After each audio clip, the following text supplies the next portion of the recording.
আমরা অনেক সময় একটা বিষয় দেখি, যারা আল্লাহ ভীরু, যারা হারাম থেকে দূরে থাকে, কারো ক্ষতি করে না, বরং নীরবে ভালো থাকার চেষ্টা করে, সেই মানুষগুলোর জীবনেই যেন দুঃখ বেশি। কেন এমন হয়? প্রিয় ভাই ও বোন, আসুন দেখি আমাদের পূর্বসূরি সাহাবায়ে কেরাম কিভাবে জীবন কাটিয়েছেন। হজরত বেলাল, তিনি ছিলেন একজন দাস।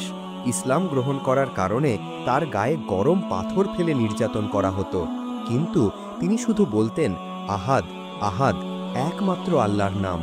তিনি তো অন্যায় করেননি, কারো ক্ষতি করেননি, তবুও দুনিয়াতে দুঃখ পেতেন। আবার দেখি খোবাইব ইবনে আদিকে। কাফিররা তাকে হত্যা করার আগে জিজ্ঞাসা করল, তুমি কি চাও মোহাম্মদ সাল্লাল্লাহু আলাইহি ওয়াসাল্লাম যেন তোমার জায়গায় থাকেন? তিনি বললেন, আমি চাই না রাসূলুল্লাহ সাল্লাল্লাহু আলাইহি ওয়াসাল্লামের পায়ের নিচেও কাঁটা ফুটুক, আর আমি ঘরে নিরাপদে থাকি। অতঃপর তাকে শহীদ করে দেওয়া হয়।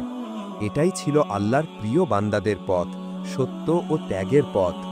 প্রিয় ভাই ও বোন, যারা আল্লাহকে ভয় করে তাদের জীবনে কিছু কষ্ট থাকা স্বাভাবিক, কারণ আল্লাহ বলেন, আমি অবশ্যই তোমাদের পরীক্ষা করব কিছু ভয়, ক্ষুধা, সম্পদ ও জীবনের ক্ষতি দ্বারা।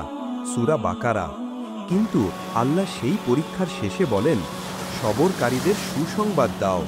এ দুনিয়া মুমিনের জন্য কারাগার আর কাফিরের জন্য স্বর্গ, হাদিসে বলা হয়েছে। তাই যদি তুমি আল্লাহকে ভয় করো, অন্যায় থেকে বাঁচো, তবুও কষ্ট পাও, তবে জেনে রাখো তুমি আল্লাহর বিশেষ বান্দা। আল্লাহ তোমাকে গড়ে তুলছেন, পরিশুদ্ধ করছেন, যেন তুমি জান্নাতের উপযুক্ত হও। তোমার সব কষ্টের প্রতিদান একদিন এমনভাবে দেওয়া হবে, তুমি বলবে, আহ, যদি দুনিয়াতে আরও কষ্ট পেতাম। ভাই ও বোন, হতাশ হবেন না। যারা ভালো তারা কষ্ট পায়, কারণ তাদের মর্যাদা অনেক উঁচু। সাহাবীদের মতো হোক আমাদের ধৈর্য। আল্লাহর ওপর তাওয়াক্কুল রাখুন, কারণ তার প্রতিদান অগণন। জাযাকুমুল্লাহ খাইরান।